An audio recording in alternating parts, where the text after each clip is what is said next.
little bit about the benefits you get. You're running the 10K, we should say, tomorrow as part of the Gold Coast Airport Marathon Festival. Talk to us about why you wear it and the benefits you've received so far through your training wearing Inner Muscle. As you can tell, I'm not built like a marathon runner. It's just not going to happen. It's one of those things that I do like to do. There's a lot of people that say, why aren't you running the marathon?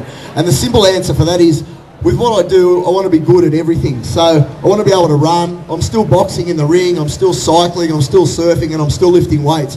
So I find if I dedicate too much time specifically to marathon training, it negatively impacts on everything else that I'm doing. So I find I can get away with it running fast and hard 10Ks rather than devoting so much time to the marathon. Now what I find with the Inner Muscle gear is not being built like a runner. Who's running here, by the way, tomorrow? Who's running? Oh, most of you, cool. So, a lot of you are a lot more well-proportioned as runners than I am. Now, I don't know if you get that thing towards the end where you hit about the 24K mark, 30K mark, and all of a sudden you start to lose your posture. You slouch forward, you lean forward, and you lose a bit of the connectivity through your hips. Once you do that, you shut off your airways. It makes sense. If you bend over like this, your airways and your lungs are closed. If you stand up tall, you open your airways up. There's only one problem with that, it's bloody hard to do. What you find, especially when you're stuffed, what I find with the Inner Muscle is, it's got a subtle diamond pattern in the back, which allows my shoulders to stay back and keeps my head up and keeps my chest up. I find wearing the Inner Muscle that, as my beautiful model will now demonstrate, it's got the panels across here. It's not a compression garment, guys, so when you're comparing it to the other compression garments, it's not. The difference with Inner Muscle is it's designed to try and help your inner muscles, which are your postural muscles, and allow you to get better performance through your own breathing. Yeah, I mean, with different ranges that do come out over the years, there is a lot of mumbo-jumbo, like hype associated with it, but like, I'm actually wearing it now, and like I haven't actually run in Inner Muscle yet, but I wore it all day the other, and I traditionally have bad posture. Like I slouch forward. If I'm at the computer, I'll sit there with it like that. It just naturally brings your shoulders back.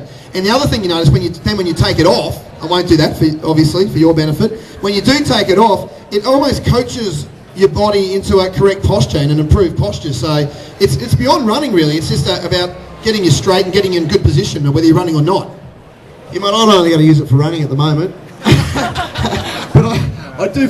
As I said, I'll take any advantage I can get when I'm running, and I do find with the Inner Muscle gear on that last probably 10 to 15, maybe 20% when I'm absolutely zonked, I can maintain some integrity from my upper body to my lower body and keep my torso tall, which just allows me to push that last little bit on the way home.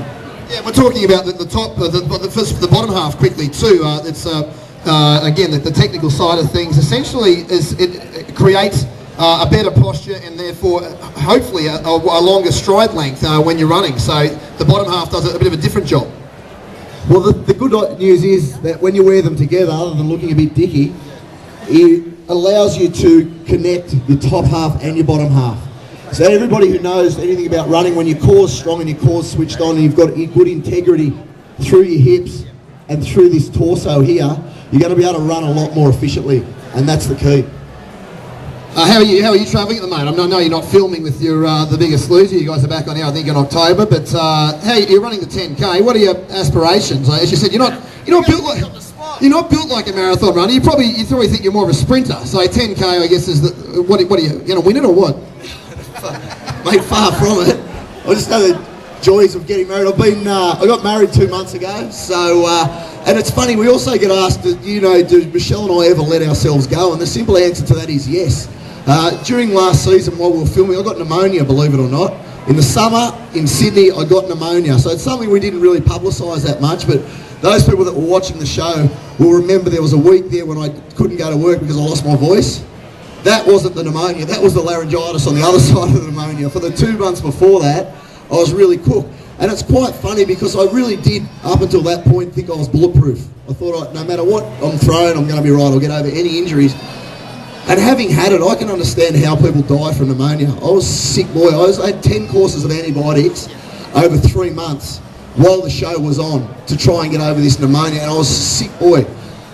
Once that pneumonia went, I got married, we moved house, and onto a honeymoon. So I really changed my focus from just being hell on with everything I do to be able to take everything in my stride and moderate things a little bit. So now I really am watching my diet. I've undertaken yoga. Does anybody do yoga here?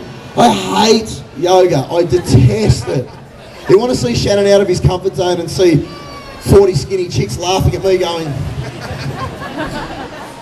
But I realise now at 36 that the key to my longevity is more than just thrashing it out. I realise that yoga is going to be a key part to me being able to maintain my running miles and also my boxing and that sort of stuff, and maintain injury free. So life at the moment is pretty good. We're not filming. We started filming again the next series in October, which is going to be families. So it's going to be either auntie and uncle or mother and father plus 2 kids, which is great because at last we get to tackle the obesity epidemic at grassroots level, and hopefully we can start to be a positive influence on some teens and that sort of stuff. If we can get the message to them before they get to that obese level, we're going to stop them going through the life of pain that most of their parents have had. So we're really looking forward to the next season. But I mean, my life at the moment, with the time I've got to train's great. I'm running 3 times a week. I do usually 1K turnarounds and intervals and that sort of stuff. I do 1 7.5 and 1 20K run a week. I'm back in the gym, on the tools, teaching aerobics and personal training. So I'm teaching aerobics and spin still, and I'm still in the ring boxing 3 times a week. So life is good, but it's great to be back feeling like myself and being fit and healthy again. Yeah, that pretty much mirrors exactly my regime at the moment, which is funny, yeah. So it's the off-season. You don't have to do too much in the off-season. Look, we're going to get the signing underway shortly. Just very quickly, though, I know you've been an ambassador with ASICS for about 3 years, but I was interested to just hear how you got started with ASICS and how you got familiar with the brand. Well, when I first started on The Biggest Loser, I've been in the fitness industry for 20 years, and when we first started on The Biggest Loser, I actually approached Jay here at ASICS and said, mate, is there any chance of an endorsement with ASICS? And he said, well, we don't know who you are yet. We know you've been in the industry for a long time, but you're no one to us, so we'll give you some product. And I said, okay. So the show was sponsored with another manufacturer, and I went with ASICS. And the second year, after we had a really good season, the ratings averaged 1.1 million, I came back and said to Jay again, mate, how about throwing me some coin now? And he said, still there's no coin for you. Now, we were offered, obviously, varying amounts of money from different manufacturers, but my loyalty has been with ASICS right the way through because that's what I run in, and it would be a bit hypocritical for me to turn up at the race tomorrow and for everybody here to see me running in ASICS if I'm sponsored by somebody else. So I've been with ASICS for 4 years now, and at last they pay me a bit of coin, which is good. But it didn't start like that. In no way did ASICS ever buy me off. It started for 2 years, I was getting nothing, and it really was because the product was superior and the range that they've got suited what I wanted. I still play touch football, so they've got touch football shoes. I'm still boxing. I've got my boxing boots at ASICS. I'm still running. So I'm running in these 3110s or gel Keanos at the moment with the Inner Muscle gear on. Plus, ASICS has also got all the Onitsuka Tiger gear, which I wear casually. So for me, it's just a perfect fit for my brand. Yeah, I'm kind of obsessed with the Tiger shoes. I'm the Imelda Marcos of Tiger shoes. I got like 400 pairs of them. We'll have Imelda off later. Sit down. Give him a big round of applause, folks. Shannan Ponton, fantastic, but it's not over yet. I'd imagine some of you might want to get an autograph and maybe a photo. That's the general vibe I'm getting here. So you sit down, Shannan. If anybody wants